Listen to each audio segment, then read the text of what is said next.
doing something a bit different today. I apologise about the very weird layout that you're seeing with the camera. It was a bit of a last minute put together. But we are doing, and I am going to say that this is quite possibly the first video coming out about Torrenti. So that should be quite fun, and I apologise for the typing and lack of headphones. It's also because of the lack of headphones that I'm not actually going to add any music in doing this on stream, so the music will come in the edit. Otherwise it will just be me talking. Which even gets arduous for me sometimes. But anyway, we are plotting out Torrenti Volume 3. Torrenti Volume 3. I am going to try and do this without revealing any spoilers for Torrenti Volumes 1 or 2, because a lot happens. There's a lot of background stuff that leads to the Volume 3 final battle, and the reason why the Volume 3 final battle is significant is because it essentially brings the end of the sort of first major antagonist. It's like, this one has 3, the second one at the moment is planned to have 2 volumes, and then there is a mass event that brings everything together, and then it's beyond that event that this whole potential connected universe and stuff starts to actually properly occur. So that could be quite interesting to keep an eye on.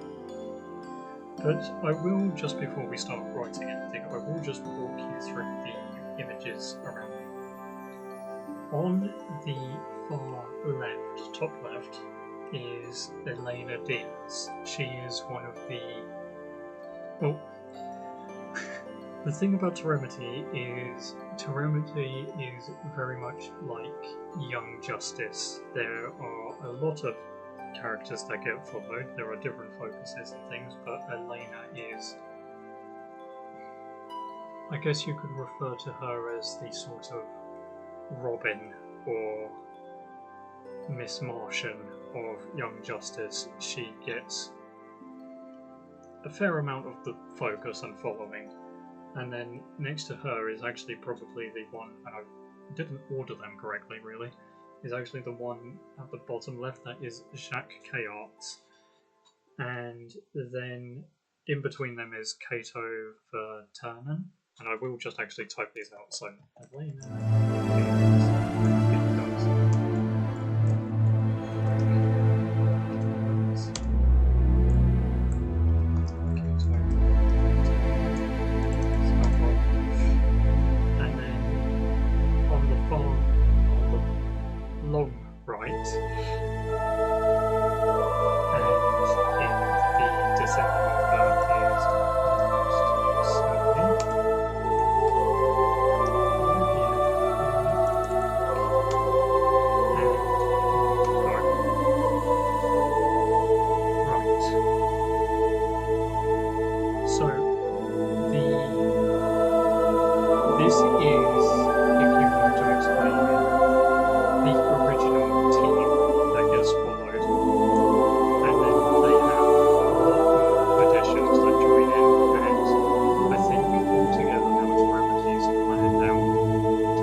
The thing about Torrenti is, and there is a video somewhere that I have done explaining this, which I never uploaded. I don't know where it's actually stored. It might be on file with the hard drive. But the key thing about this is that Torrenti is a story that focuses around figures that have specific ability and powers, that is also a take of the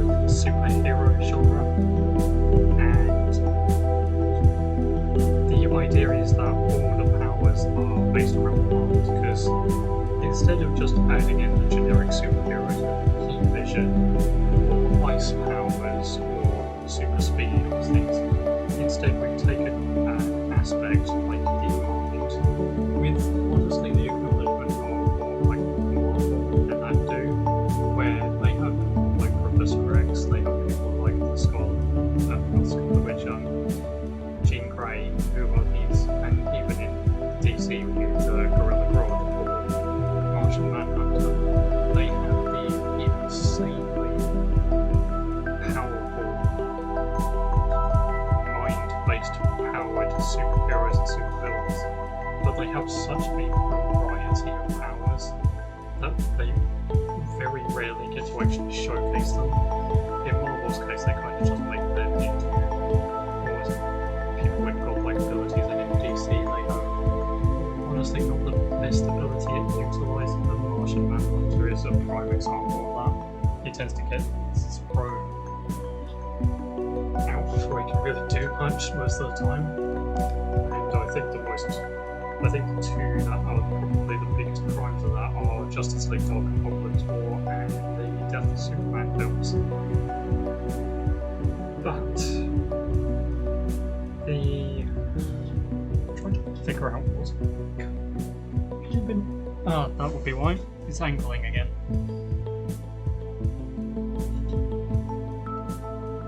Okay, so.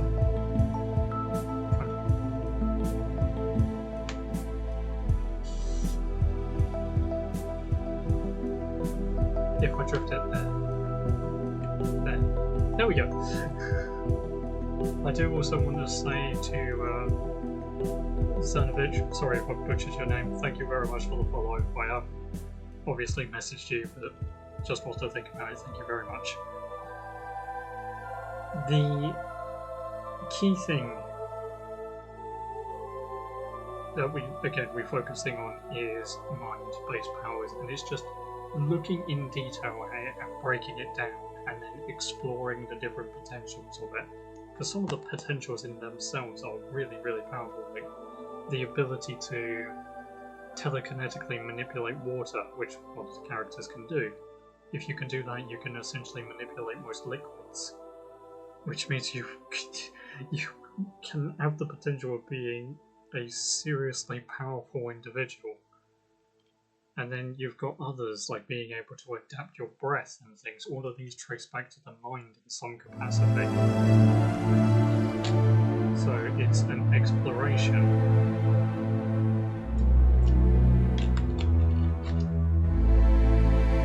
So what I am going to do is I am going to list out the characters that each side has to begin with when it comes to this final battle. And I don't know why I'm looking at the video or even how obvious I don't know. I can just focus on this. Right. So if we go like this and go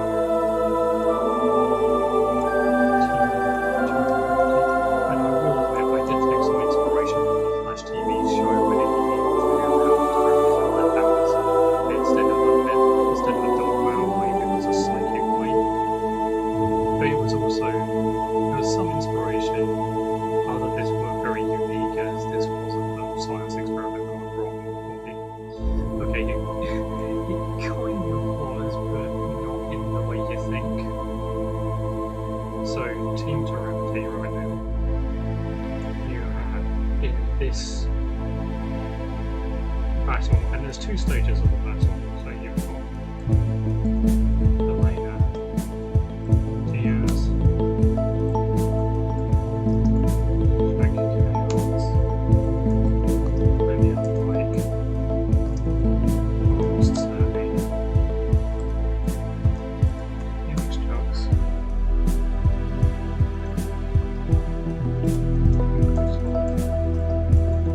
Max Drake, Jonas Wilson,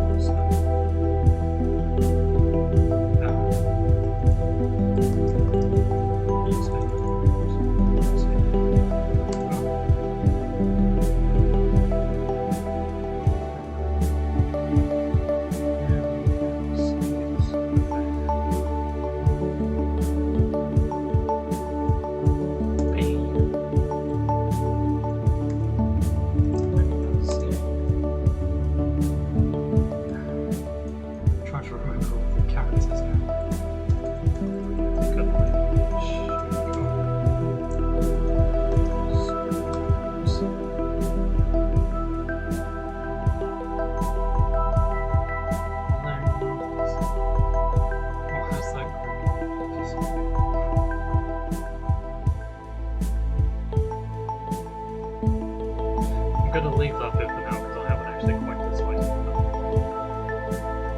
But just going back through this list, there are, in all honesty, there are actually several characters who are in the team who are actually missing from this list. And actually just remember two others.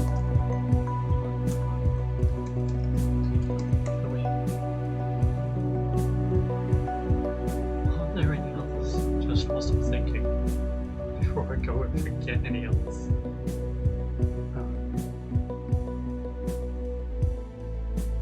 I think she is going to be on there as well, and okay. So we've got 1, 2, 3, 4, 5, 6, 7, 10, 11, 12, 13, 14, 15, 16, 17. Right, there were 17 characters there.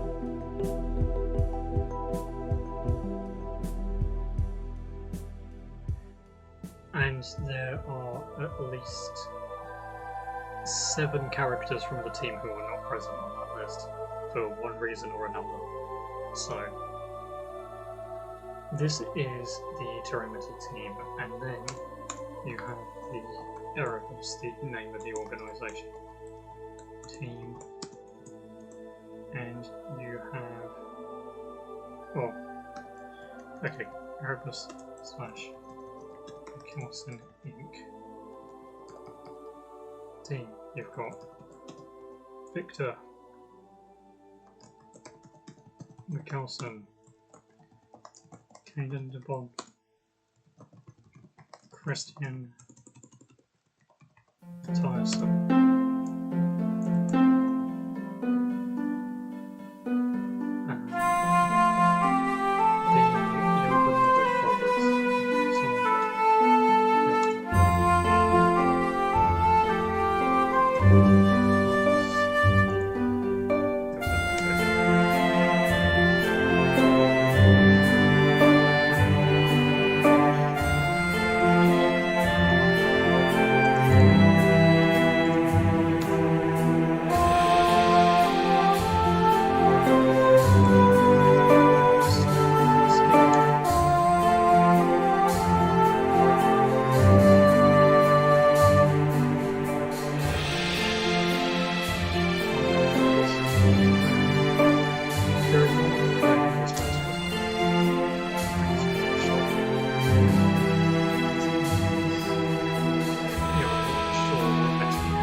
actually walk through all of this is a bit of a mystery, like what their overall goal is outside of, well, sort of global domination, or at least getting their position into a area where they can influence the world and everything, and they are led by individuals with no powers and everything, but they are able to recruit or, in some cases, twist certain characters to their own side.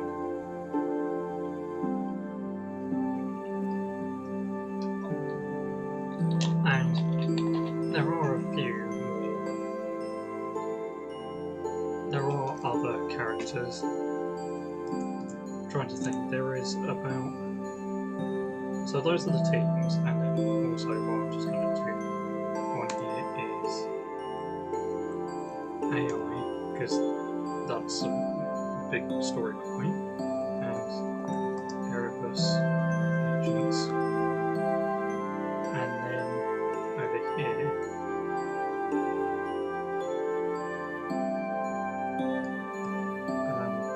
some allies. I'm going to specify who, but what I am going to do is turn it around and say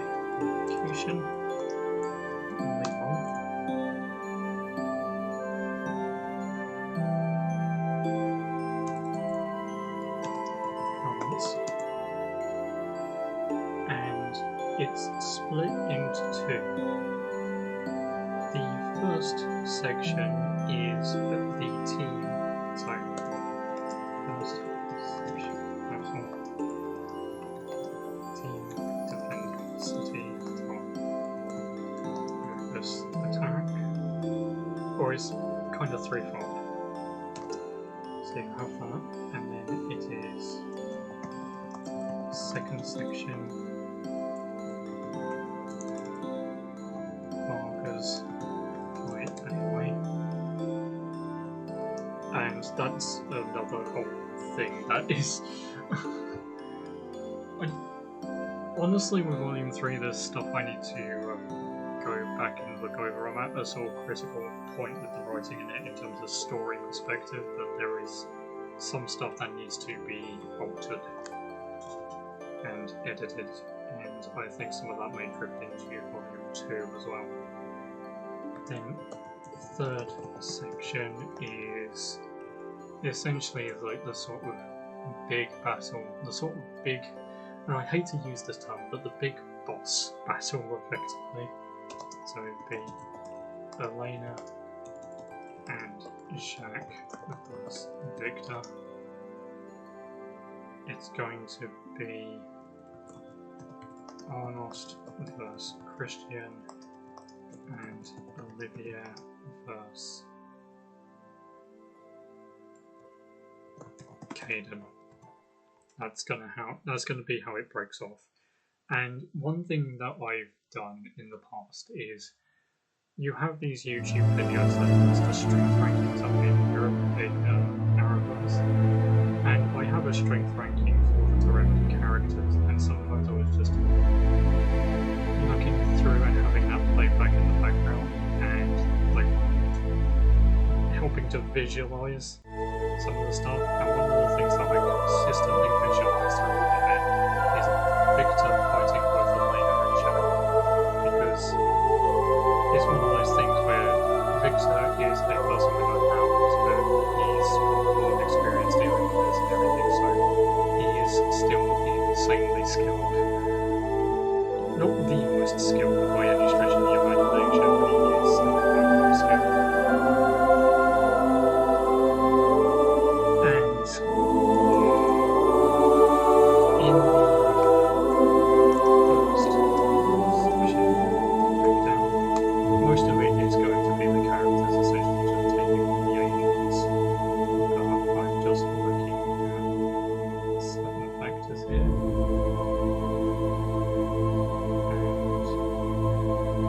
And there are some specific ones like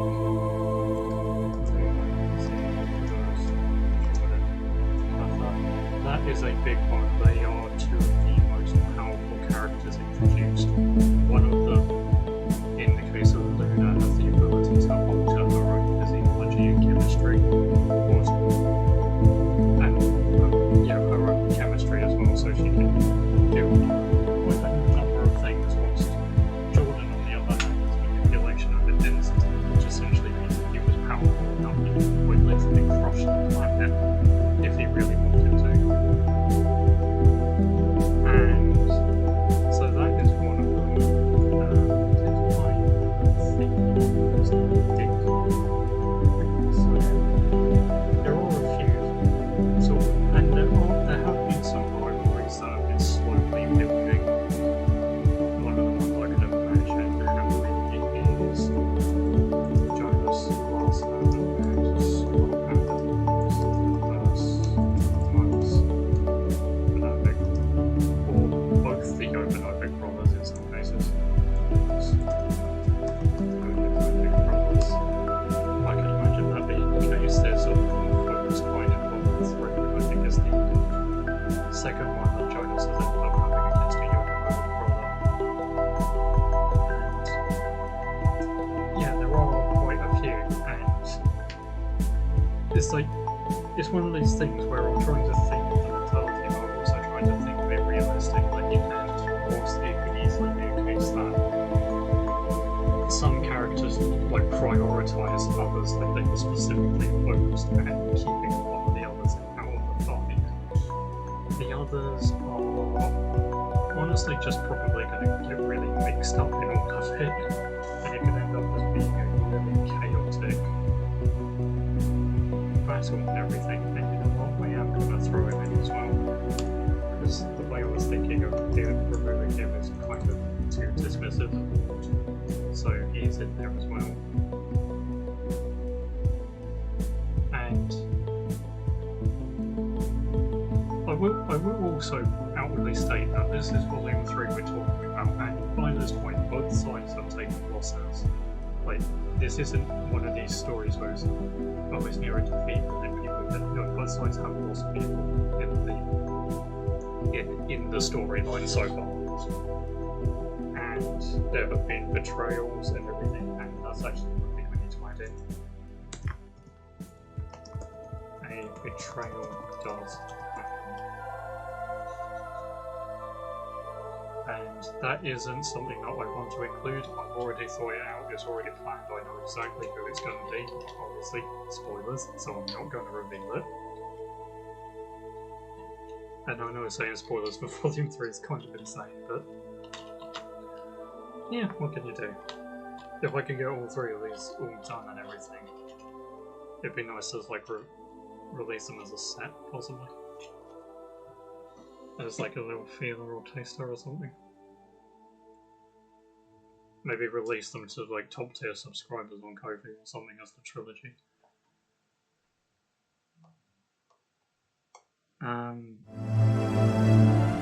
Now, there are some things in here that are worth being known. Peter and Martin are put together because effectively their power, it's very Firestorm in how it works. They have to merge in a fashion to actually access their power, but their power is not turning into a literal torch, like a fire around all things. No, theirs is they can effectively form into a mass. I can't remember the name of it now. What's it called?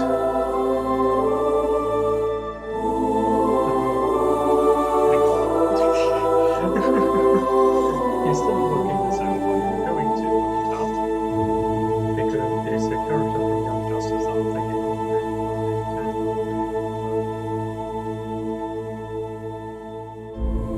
It's something like avatar projection, but it's like a spiritual avatar. I cannot remember the name of it. It does have a specific name.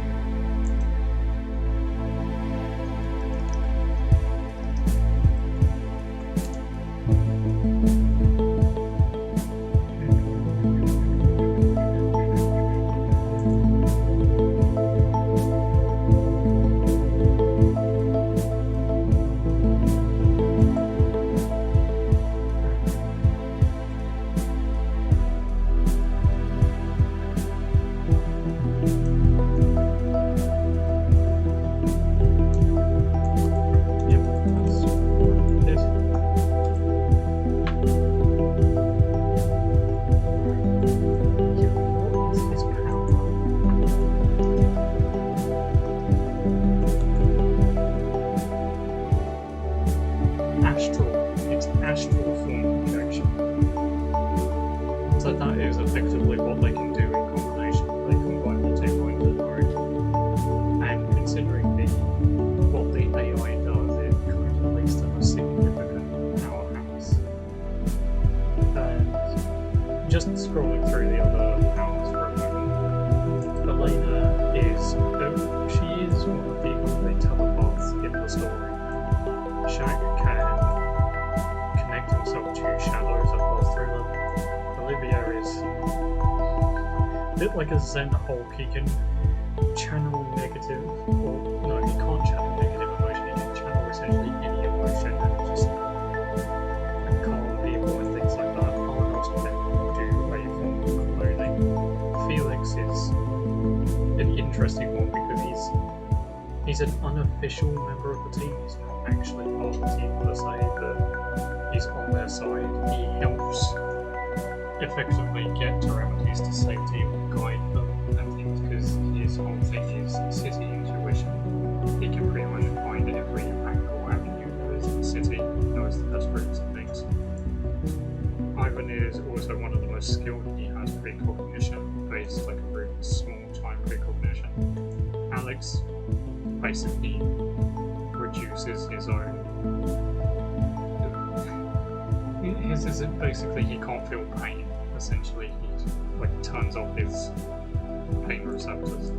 Jonas has manipulation over electricity. Peter and Martin have the astral. B can transfer her mind into essentially any animal. Luna would bin over. Nikolai can enhance his own eyesight, and he has experiences as a sniper and special ops. So Scott can enhance his own balance. Tyne can teleport objects. Guido's is an interesting one because it goes hand in hand with his weapon. His weapon is a sound-based gun, and he can swing around and protect his own and anyone else's ears and sound senses from like extreme noises or things. He can safeguard them. Faye has essentially a form of like emotional elemental control. Different emotions lead to different elements. Michael can be undetectable through technology. And then on the other side, Alexander has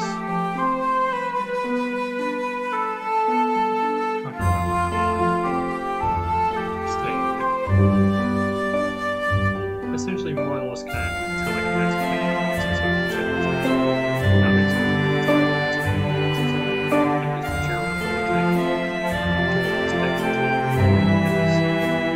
Literally opportunistic. He's like physically psychic shit. So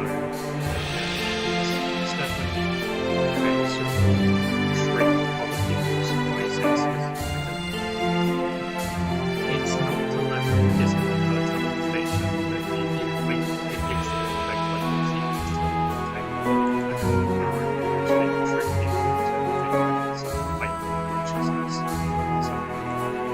in terms of the strength rankings, he's very low on the list. It's still effective, especially if you're deceit and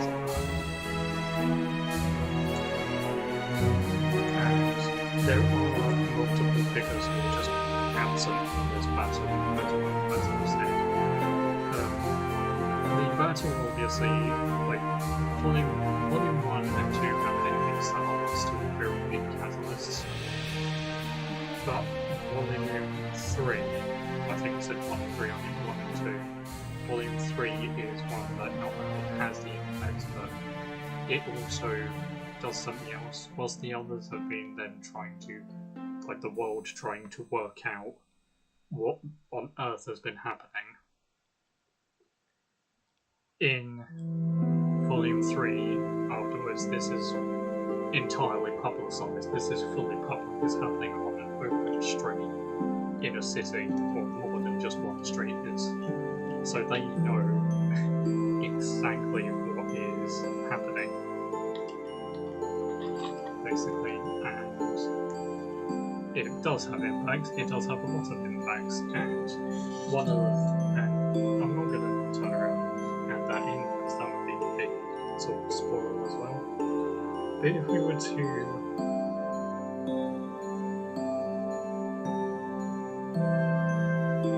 and whilst it would be quite fun to have it when they all stand on one street, I know also logistically that doesn't really make sense unless because right, they are protecting a building. It's a building of significance. It's not just a random building. So one thing that you could do is you could, and now I was just thinking about possible arrangements after the others sort of break off to take on their figures.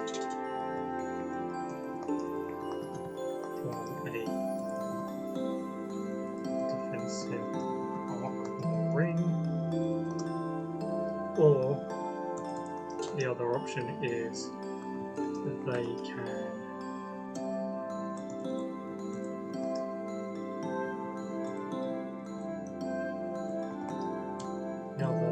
actually I just do option 1, remaining team combatants parkouring around the building, or option 2. Yes, I will also accidentally state Temerity has no made up places, it happens in the real world. There's no Metropolis or Gotham, there's no Sokovia, like they are all, or Wakanda, they are all real places.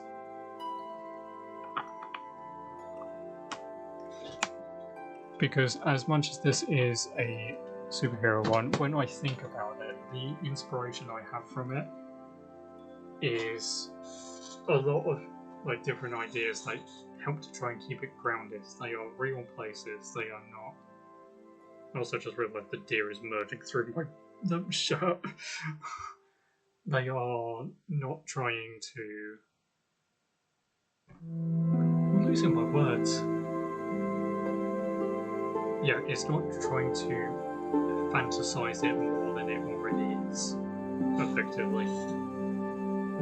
So, and considering that, when it goes further into the connected continuity, we're planning to have quite a few made up areas. It helps to keep some more grounded, so there's that sort of comfort starting point in all of this, and soul as well. And yes, I did decide to put Soul of the Gems thing behind me. But so we've got that, and then option 2 is they defend multiple streets in small teams. And to be honest, I actually kind of like the second one a bit more as well, because the issue you have when they're all sort of just defending one street is that, especially if it's going after like a central building and everything, why don't the attackers just go down one of the other streets, or why don't they go down multiple streets at once and just like outflank and overwhelm? So, and I mean, these are people with powers we're talking about as well, and I mean, they don't all have good powers, and that's one of the key things I want to highlight. I don't want this to be like a giant pushover battle or showing of heroics taking on about all of. Yeah, I want it to be, because one of the interesting ones is Justice League Unlimited, the final battle in that when Darkseid tries to attack Earth. They do this worldwide battle where you've got the League and the remnants of the secret society working together. But it doesn't, like, at first they're doing well, they're broken off into teams and they're fighting pretty well, they're holding the firm and everything all around the world, but it does get to a point where they do get damaged and injured.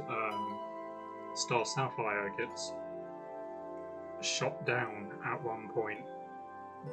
Wonder Woman and Shining Knight get pinned down. Hawkgirl gets injured. And there's a load of others that also happen. So it shows the vulnerabilities, and it shows, like, even though it starts off heroic, it can easily bog down and cause more problems. And general fatigue playing in. And one thing that I will note that is also very evident some of the images behind me is there are a lot of characters in this storyline whose weapons are essentially firearms. And whilst like other firearms like the sound-based gun don't necessarily have ammunition, the sort of weapons that characters like Michael or Ty, I know their images on that. But the sort of weapons they use are maybe economized to an extent. Felix and Artists, they all have the potential of running out of ammo.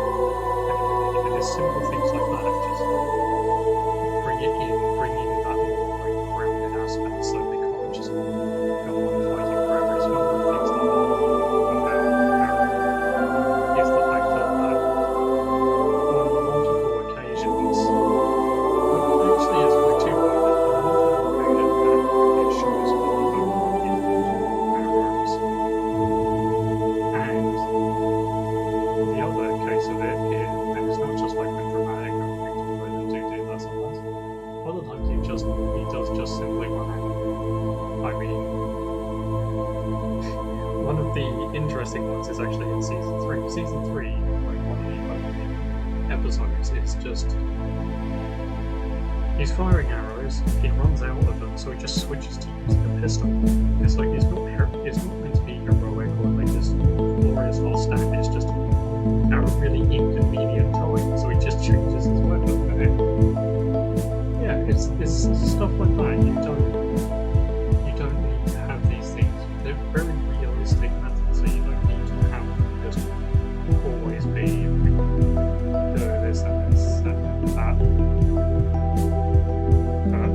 It's also a case that yes, like a lot of that is probably going to turn into a firefly, considering Erebus agents being present. There are ones that can take that off, I think. So it is one of those aspects, and I don't know how the team would necessarily fail. I could imagine it would be, if it was the breakdown on different street level ones, I could imagine it could be a combination like this. 3 individuals per street.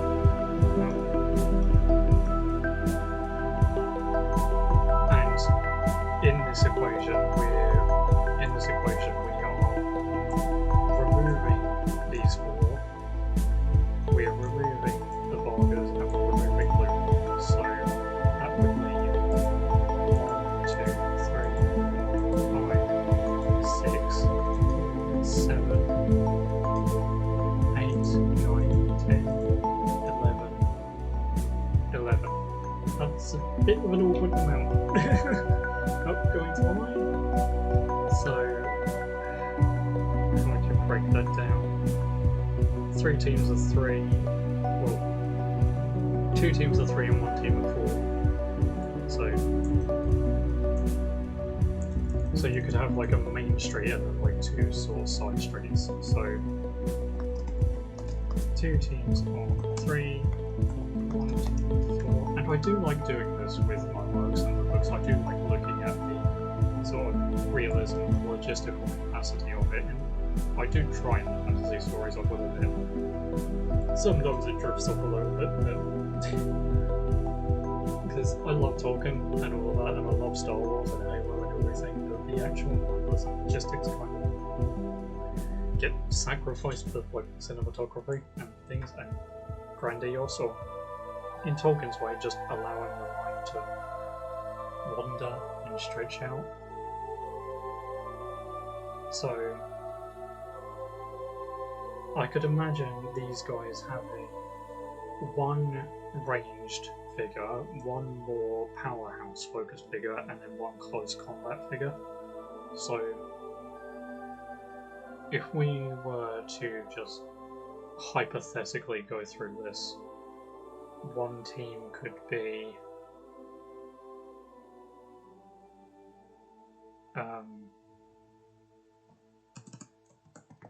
Team 1, Alex,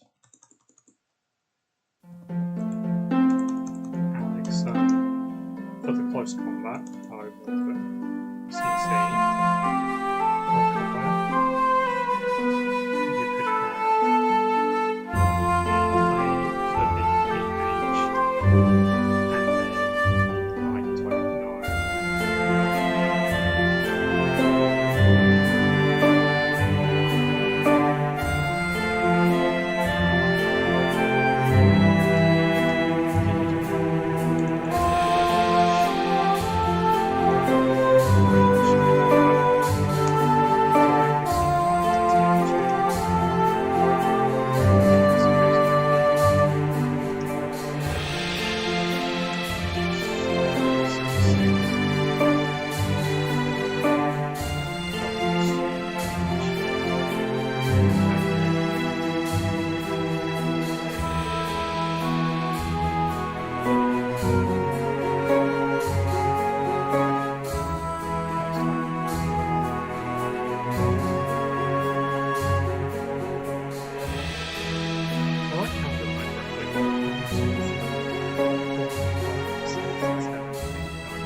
Got Scott, got Jonas.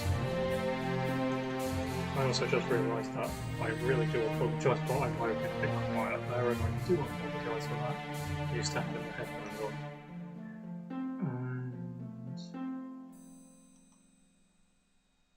the hypothetical powerhouse sort of ranged combatant for that could be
so that would be like the lineups of your 2 teams, 4, 1 team, 3, or 3 allies, or it might be more something to do with some twists or potential other figures could come from it.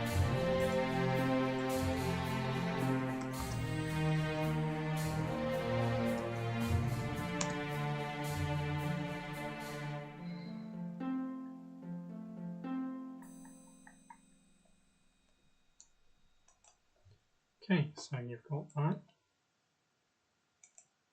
and I don't know like how many actual character casualties there will be from all of this, and the reason I say that is because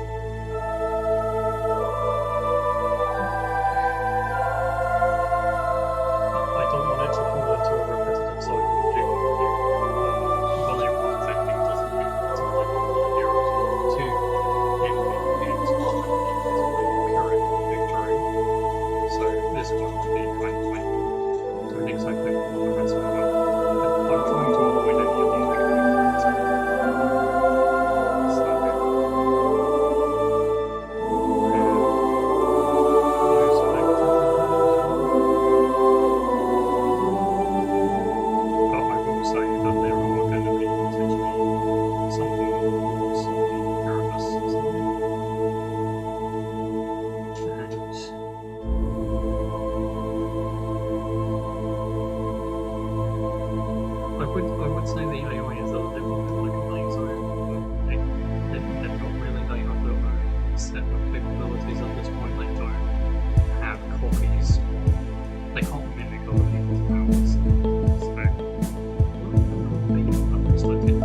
guess also with the creative streams is like they might actually end up being a little bit shorter, just because of the nature of what they are. Like this is a planning measure, but I've also got to be aware of what I can and can't put in because of potential spoilers for the story and that sort of.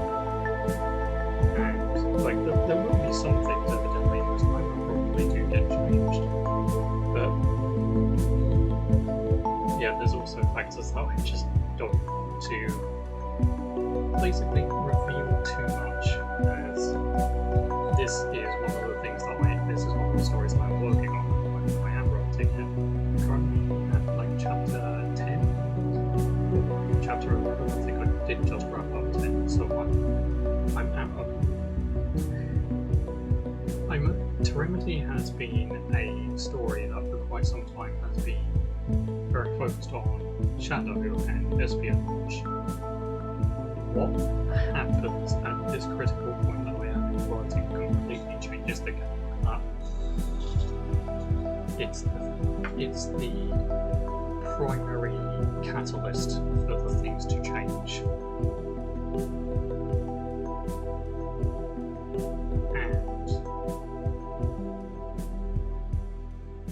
Yeah, it's also like there are other things that are in the works for the future of the team.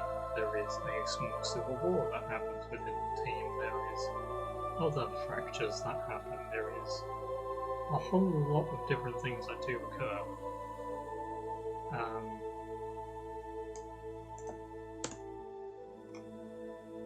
And there are other characters. Like if I just list make this the last bit. Just listing the characters that are potentially present, but I'm not quite sure yet how.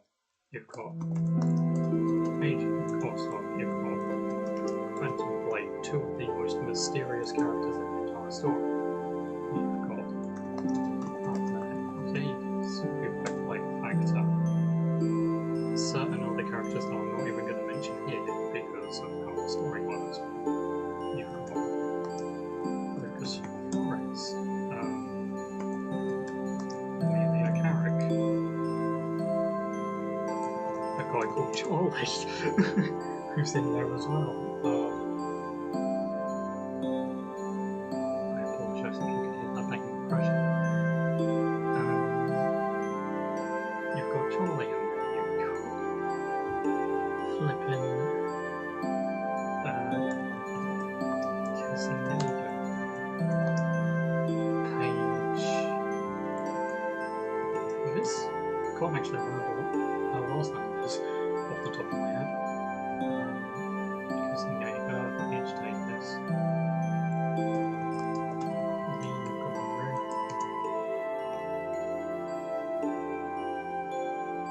So there are several characters, as well as another proportion of characters that we're still debating whether we're going to bring in or not, because there's some characters floating on the current perspective on whether we are going to bring them into Temerity or not. Because one thing we're debating is if we bring them in, how much do we want to bring them in, considering the scale of characters we already have. But personally, I would like to bring in some of them. Personal case, not all, and we've already ruled out quite a few. But in some cases, just to add more background, so it's not just faceless figures in the story that are affected in the background, but you also some potential side plots or side stories that happen in between. If this was like comic book talk, ones that could fall into being one-shots or things like that. Just different factors, different ideas, like that potentially. So this was a little planning one, and this whole focus is going to be a bit different. It's going to be, some of it's going to be planning, some of it will be writing, Some of it will be world building, others will be more art design, which I've done a couple of times already. So it will differ and it will alter, but it's a nice way of combining the two. And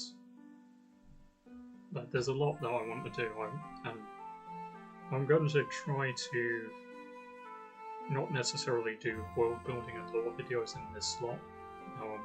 They will come at other points. This is purely creative outside of recording videos, despite the fact that I am recording this.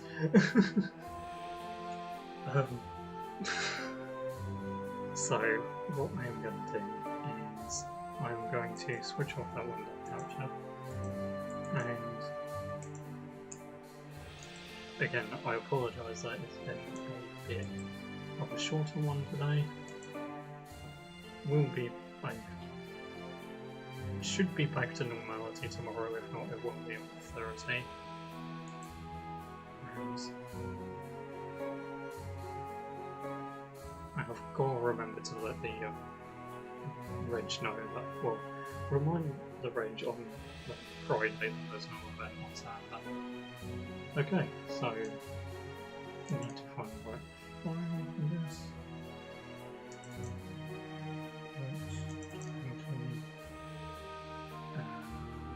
I'm just going to put it in there. Okay. And one last thing that I will do is just a little card available on the Ko-fi. So please do check it out. The Ko-fi is linked in the Twitch chat. It's automated, it comes through supposedly every hour, but having a couple of issues with it recently. Yesterday it didn't come out until the 2nd hour mark, which was a bit weird, but but I would also like to say that we are now 9 followers away on Twitch from the next target, and the target is 87. Bit odd, but it's actually a Lord of the Rings and Star Wars combined reference. It's a nod to one of the best actors of living memory, and yeah, it's just a nice little nod to him. So if we get to that, or when we get to that, hopefully, I will be doing either a Lord of the Rings or Star Wars special, just as the little nod. But I don't think I will change the day. That will just happen on the usual scheduled day. Otherwise it's just going to get too complicated. So let's have a little quick look-see. And for those of you on YouTube, thank you very much for watching. There is going to hopefully have been music in the background, so it wasn't just me waffling for an hour. Please do comment, like and subscribe. Please do check out the links in the description. I am just going to also throw in a little pointer of, as much as the views on the podcast on YouTube are great, if I can get more views on the Spotify for podcast side of things, that would be amazing as well, because then that could start building and hopefully grow on its own accord. Because I've also heard that Spotify can actually be quite a difficult platform to grow podcasts on, which is really weird considering it's one of the only places I've seen a dedicated podcast spot for. But please do check out the TikTok, the Instagram, the Facebook group and page, just all of it. And welcome to the Kingdom of Aphalas and the world of Fellow Mind books. I am stretching my eyebrow.